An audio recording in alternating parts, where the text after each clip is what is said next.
queria trazer aqui a minha percepção das crenças que eu já tive antes, em comparação ao que eu conheço hoje do Evangelho. Como eu já falei anteriormente, eu tive na religião católica, também conheci um pouco do Espiritismo, cheguei a frequentar umas 2 ou 3 vezes aquelas casas onde a gente vai receber a pregação, né? Ouvir os testemunhos, receber o passe, e também estudei a Wicca, que é um tipo de bruxaria do bem, e depois conheci o Evangelho de Jesus Cristo mesmo, onde eu pude ler, compreender a partir do que estava escrito. Então, eu queria deixar bem claro que eu não estou julgando errado, certo, a religião de ninguém, a crença, a fé de ninguém. Eu estou dando a minha percepção que eu tenho hoje, a partir do Evangelho que eu conheço hoje, a algo que eu já vivi antes. Como eu entendo as coisas que eu vivi antes, porque antes eu entendia de outra forma, porque como eu não conhecia o Evangelho, eu interpretava de outra forma. E agora, a partir do que eu já conheci, eu interpreto desta maneira que eu vou colocar hoje. Por exemplo, na questão do catolicismo.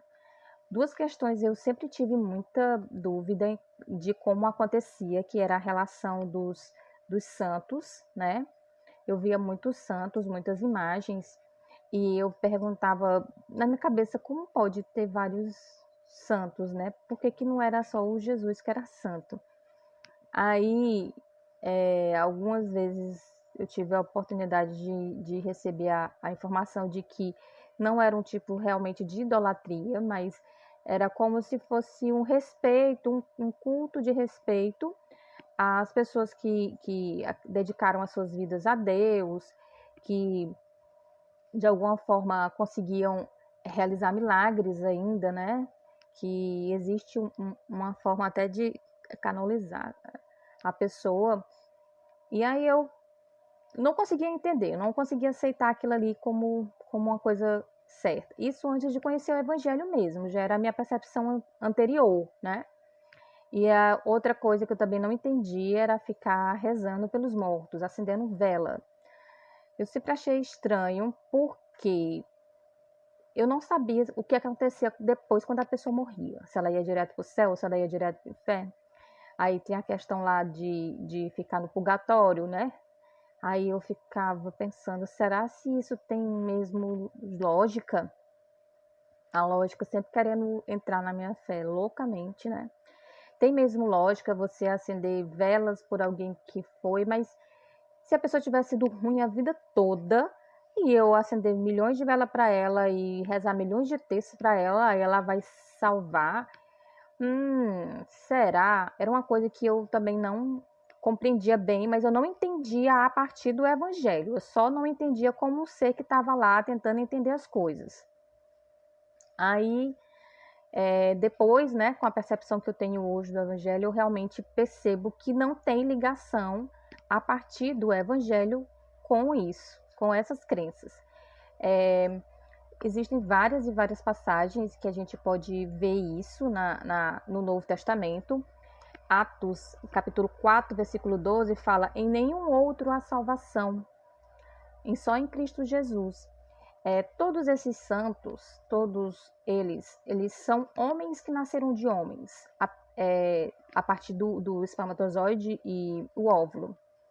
Independente de quão santos eles foram em suas vidas, eles são homens, eles não morreram na cruz, eles não são o sacrifício de Deus para a minha alma, para a salvação da minha consciência dos pecados. E então não tem como eles me salvarem, né? Porque o sacrifício é de Cristo.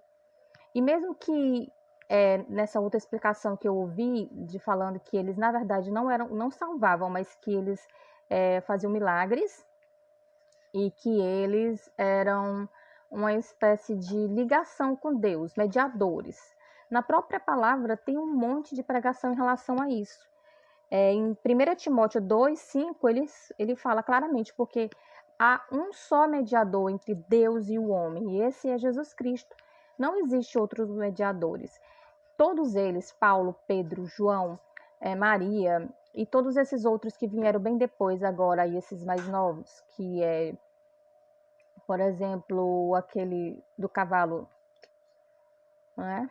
Todos eles vieram depois do Novo Testamento, de todos os apóstolos e todos os discípulos. Mesmo eles foram salvos através de Jesus. Todos eles, todos nós, somos salvos a partir de Jesus. Eles não foram salvos a partir deles mesmos, porque o sacrifício por eles era Cristo. Então, eles eram homens santos, sim, que se dedicaram a Deus, mas não salvadores, não mediadores, não portadores de poder de milagre. Não, eles eram homens santos que se dedicavam a Deus, que fizeram boas obras e que, por suas crenças em Deus, fizeram milagres, mas através de Cristo, né? Todo o milagre, tudo que eles tenham feito foi através de Cristo. Não é desvalorizando ele como seres humanos e como criaturas que acreditavam em Deus, mas o poder de milagre que eles tenham feito alguma coisa veio de Jesus Cristo. O poder da salvação da vida deles veio pelo sacrifício de Jesus Cristo e não deles mesmos. Só há um mediador. Tem várias e várias passagens. João 14:6, eu sou o caminho, a verdade e a vida, ninguém vem ao Pai senão por mim, nenhum outro há salvação. Então, é muito claro, a partir do Evangelho, que eu não necessito de um outro ser para se comunicar com Deus, né? Jesus é o meu sumo sacerdote. Eu agora posso acessar o santo lugar através de Jesus. O Espírito Santo, ele vai elucidar as minhas dúvidas e ele vai levar a minha palavra para com Deus e vai trazer a resposta para com Deus diretamente, sem outro intermediário. É o único mediador, Jesus. E a outra coisa que eu tinha dúvida em relação dos mortos e das rezas pelos mortos, hoje, com a percepção do evangelho que eu tenho, eu realmente percebi que não faz sentido, né? Porque tem poucas citações, Jesus, assim, não era o interesse dele ficar explicando as coisas que vinham após a morte. O que ele queria explicar bastante era enquanto a gente estivesse em vida, amar o próximo como a si mesmo e a Deus sobre todas as coisas, fazer o melhor possível para o outro, não julgar, não criticar. A crença dele, a pregação dele era sempre voltada para o que a gente tem em vida, né? Não tentava explicar o que é que viria depois, não. Inclusive, ele até deixava bem claro que a gente mal conseguia compreender as coisas da vida, como é que a gente ia querer compreender as coisas que vinham pós-vida, né? Mas em algumas citações, a gente tem aquela parábola do rico e do Lázaro, que quem quiser ir atrás é Lucas 16, 22, 31, onde o rico morre, o Lázaro morre, e eles vão para fica no inferno, que no caso era o rico, né? Não só pelo ser rico, né? Que a pregação também fala disso, mas pelo fato da arrogância, da prepotência, do jeito que ele tratava as pessoas, que a consciência dele se desenvolveu na Terra sem amor, sem querer, conhecendo a verdade, conhecendo o amor, mas ele optou em não amar. E aí ele estava no inferno e o Lázaro, né, que no caso era um mendigo lá, ele foi ficar no céu, que ele chama Seu de Abraão, que era como eles falavam nos ditos populares dele, né, nas crenças que ele tinha, né, que é o povo de Israel ainda. Aí quando ele viu Lázaro, que ele sabia que o Lázaro de vez em quando comia as migalhas e as coisas que tinham na casa dele, ele disse: por favor, Abraão, deixa o Lázaro molhar aí a mão na água e jogar aqui na minha língua, porque aqui está muito quente, eu estou precisando muito. Aí ele disse: impossível, quem está aqui não passa para aí, e quem está aí não passa para cá, não tem como. Aí ele disse: mas então, por favor, deixa alguém voltar, ou alguém voltar para contar para os meus irmãos, porque eles são iguais a mim e eles vão vir para cá, eu não quero que eles venham. Aí ele disse: não, mas ele já tem a lei de Moisés para dizer que isso aqui existe, E ainda que saia um, que venha aqui, que ressuscite e conte para eles não acreditarão, porque não é escolha deles construir essa consciência, né? Ali fica claro que morto não volta, que não tem como a gente interagir com uma consciência onde a parte física e biológica dela acabou, que é o que pertence a essa dimensão, a Terra, 3D, não, que ocupa esse espaço visível aos nossos olhos, não tem como a gente ter acesso à consciência, à energia que foi para outro lugar desta pessoa. O que acontece é que toda aquela consciência ela vai ser julgada. Mas só quem pode julgar ela é Deus, se ela é digna do céu, se ela é digna do inferno. E é ela em Deus que vai julgar isso. Uma passagem muito interessante de Mateus que deixa isso claro. Eu vou ver bem aqui até, que é a questão do julgo e da culpa. Mateus 7,12.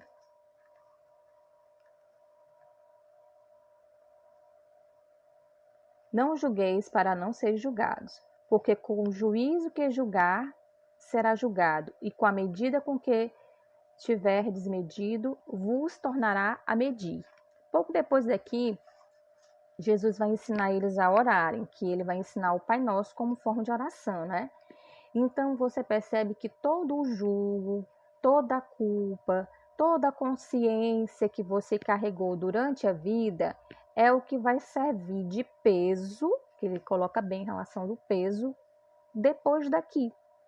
Se de repente você acredita que realmente eu sou um ser físico e biológico e a minha consciência só existe enquanto eu estiver aqui, então após aqui não vai existir ou vai existir. Agora, dá a partir daqui oportunidade para que essa consciência se expanda não faz sentido, porque não faz sentido uma coisa se expandir num lugar onde ela não está praticando aquilo. Como é que uma pessoa não está presente aqui nessa terceira dimensão, biológica e fisicamente, vai conseguir expandir a consciência dela que não está mais aqui? Por isso essa questão de acender velas, fazer orações, é compreensível, porque tem toda a questão psicológica de quem ficou, de quem perdeu, de querer o bem possível para o outro ser. Mas pelo Evangelho não faz sentido. Aquela pessoa vai colher os frutos do que ela plantou. Se vai para o céu, para o inferno, é com ela. Ninguém pode ficar condenando ninguém por nada, não. Jesus salvou o cara da cruz no último segundo, no último momento de vida, ele salvou o cara. Então, isso aí vai ficar para a própria pessoa. A condenação de culpa e de julgo que ela tinha sobre ela, que vai recair sobre ela mesma. Agora, em relação ao que a minha percepção do Espiritismo, que é muito semelhante a isso aí, que a verdade eu tiro a mesma coisa, a partir do Evangelho, o Espiritismo não tem ligação com o Evangelho. Por quê? Jesus ele é um sacrifício único de uma vez por todas, por mim e por todos. É o Cordeiro que se sacrifica de uma vez por todas. Então, se eu termino esta vida, de alguma forma não consegui atingir o grau de consciência e vou para algum lugar, sofrer alguma coisa, para depois novamente vir nessa vida e continuar um outro grau de consciência, até chegar num grau específico de consciência, eu estou pagando pelos meus próprios erros, pelas minhas próprias falhas e fraquezas e pecados, e eu não vou precisar de um cordeiro único que se sacrificou de uma vez por todas por mim, porque eu estou pagando pelos meus próprios erros, então eu não vou precisar. Logo, anula o sacrifício de Cristo. Cristo, ele é o sacrifício eterno. Se eu acredito que, apesar de toda a minha construção de consciência, de tudo que eu produzi de energia em mim e nas pessoas que estavam ao meu redor, de tudo que eu plantei nessa vida, independente do que eu tenha feito, eu acredito que Jesus Cristo é o meu sacrifício único que vai pagar por todos os meus pecados, ele vai pagar e pronto. Essa é que é a crença em Cristo, como Cordeiro Santo e único. Não tem como ser a partir do Evangelho outra coisa. E a própria Bíblia tem algumas citações onde ela fala que ao homem foi permitido morrer apenas uma vez. Até o próprio Cristo morreu apenas uma vez, porque ele era o sacrifício único, em Hebreus, capítulo 9, versículo 27. E aí eu acredito também nisso. Muitas vezes a pessoa diz assim, mas eu vi fulano, depois que ele morreu, eu vi ele. Eu acredito que a pessoa realmente teve aquela configuração mental, psicológica, afetiva, ainda que seja um afetivo por raiva, por medo ou por amor mesmo, de ver aquela formação, de ver aquela imagem daquela pessoa. Eu de verdade não duvido que aquela pessoa viu. O que eu coloco em xeque em relação do evangelho que eu conheço hoje para esta situação é que aquilo ali não é a pessoa, não é o espírito da pessoa, não é a consciência daquele ser que habitou na terra. Porque pelo evangelho, quem vai não volta, foi e pronto. Dali é ele com Deus em diante. O que a gente pode pedir no nosso coração é que Deus o receba, que realmente Deus o julgue da melhor maneira possível. Mas conseguir introduzir algum tipo de oração ou força mental de que vai realmente produzir uma mudança, pelo evangelho não tem sentido. Cada um vai colher o que plantou, né? E em relação a essa questão aqui, a Bíblia é bem clara, né? Realmente a pessoa viu. Mas e o que era aquilo que eu vi então? O que era aquela pessoa que eu vi? Aquela imagem, aquele ser? Existe a questão da consciência, do psicológico, né? Quando a gente fica realmente abalado, a gente realmente sofreu uma dor muito grande, né? A perca, a morte, a sensação de adeus para sempre. Então, a gente pode ter tido aquela imagem física, uma percepção, ou realmente a gente viu uma imagem uma imagem espiritual. Só que aquela imagem espiritual, segundo o Evangelho, não pode ser a consciência do ser que viveu na Terra. Não pode ser o homem ou a mulher que viveu na Terra. A própria palavra diz que o diabo se disfarça de anjo de luz.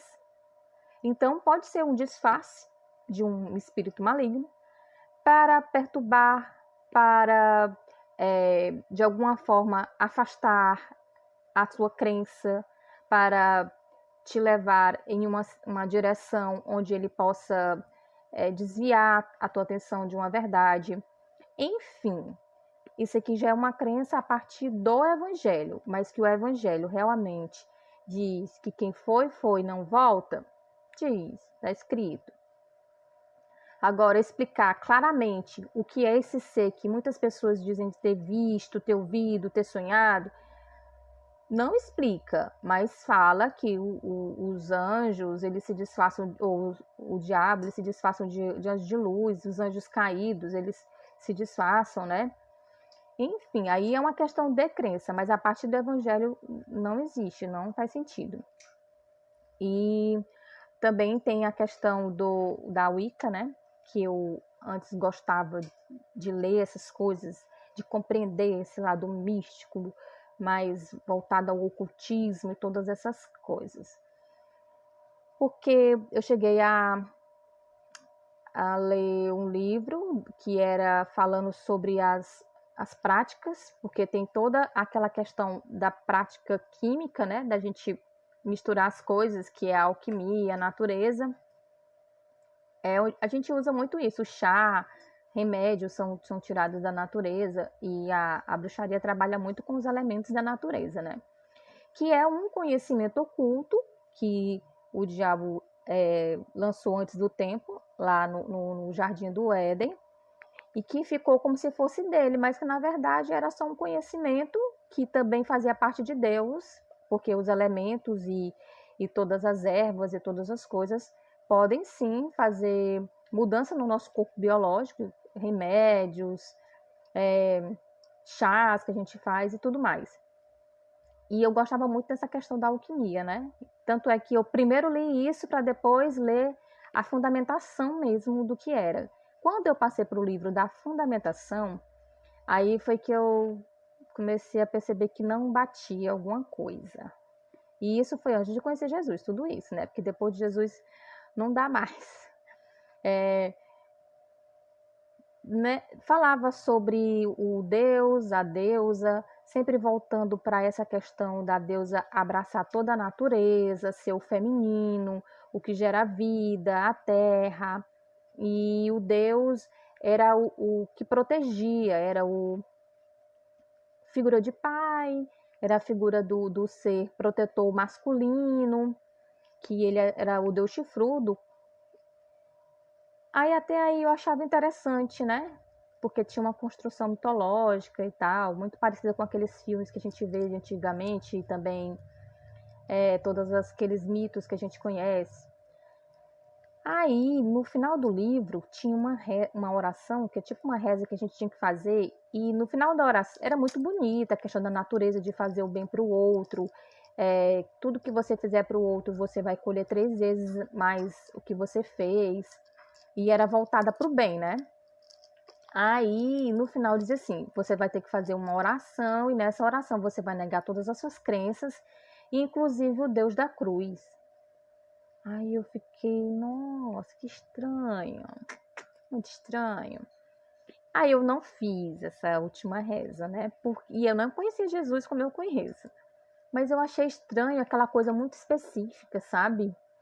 Tem que negar o Deus da cruz, rapaz, tem estranho. Aí eu, não, esse aqui também parece mais uma coisa assim, muito mais diabólica, porque tava indo tão bem, aí chega bem aqui e diz isso. Não, achei estranho.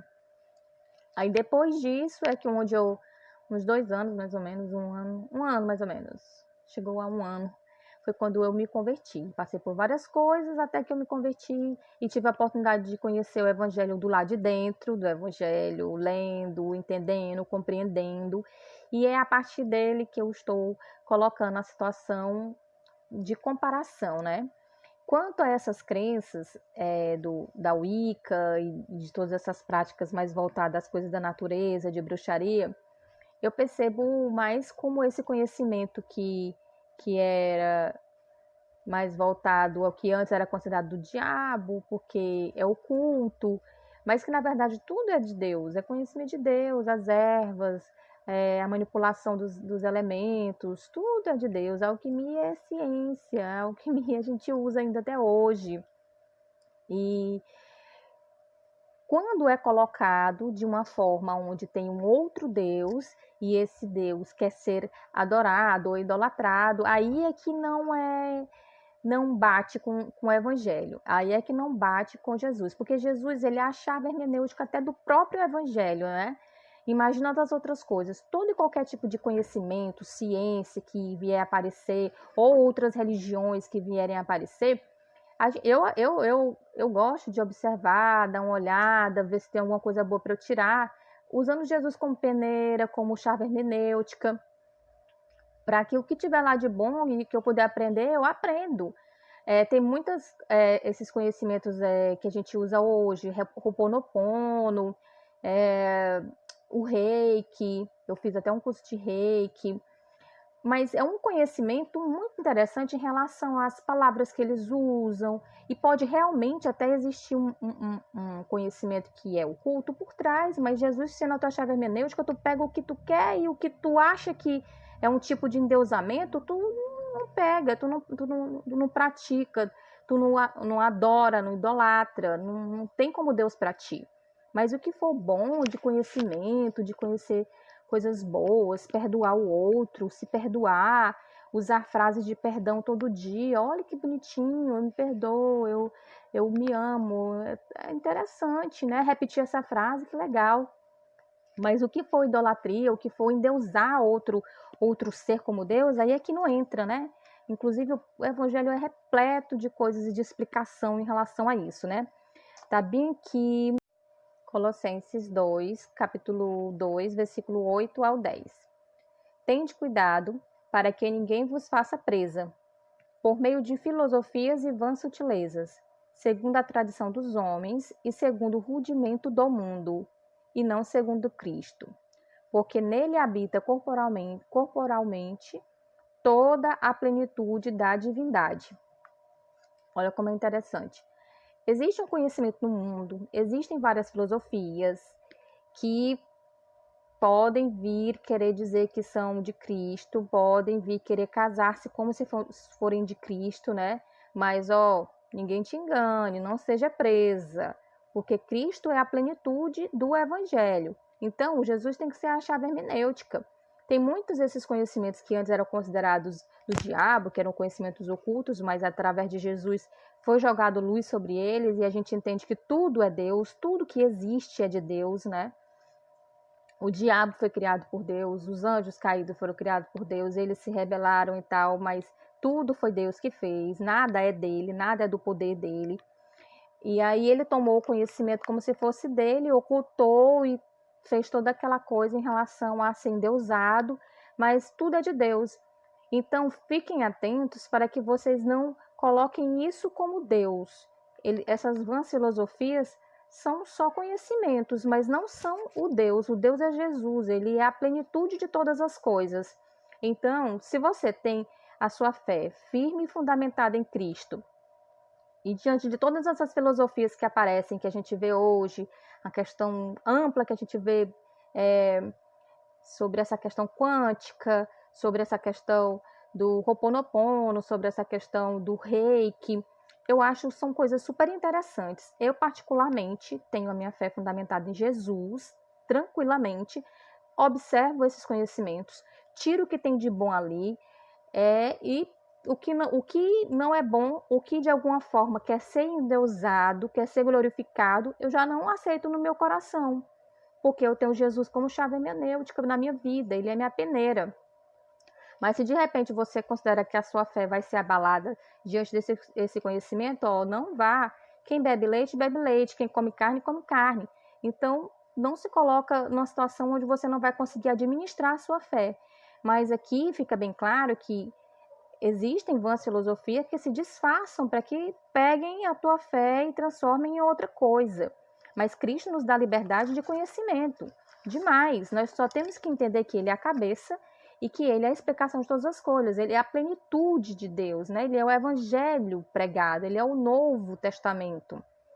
Gálatas também deixa uma citação super interessante. Gálatas, capítulo 1, versículo 8. Mas ainda que nós, que somos os pregadores, né? Mesmo um anjo desça do céu e anuncie outro evangelho que não seja esse, Jesus Cristo, que vos tenho anunciado, considerai anátema, ou anatema. Porque o que não for de Cristo não é de Deus, e não é o evangelho de verdade, porque Jesus era o evangelho, ele é o Novo Testamento, é a nova promessa cumprida de Deus. Agora ele é a nossa salvação eterna. Então, o que não bater com Jesus, lança fora. Mas se de repente você tiver a oportunidade de ter um conhecimento desse e acrescentar alguma coisa na tua vida, ótimo. Desde que não abale a tua fé. Desde que você compreenda que é só mais um conhecimento e não Deus. Então, eu queria deixar bem claro que eu não estou diminuindo a crença e nem a fé de ninguém, e nem dizendo que a minha crença é a certa, que é a que salva, que é a poderosa. Essa é a minha percepção de coisas que eu via antes, que eu tive a oportunidade de conhecer antes, de até participar e praticar antes, mas que a partir do momento onde eu tive o conhecimento do Evangelho, é a minha percepção a partir do Evangelho em relação a essas coisas. De maneira nenhuma eu estou dizendo que é o ponto de vista certo e absoluto, uma verdade. Não. É o meu ponto de vista a partir do Evangelho, a partir da leitura do Novo Testamento.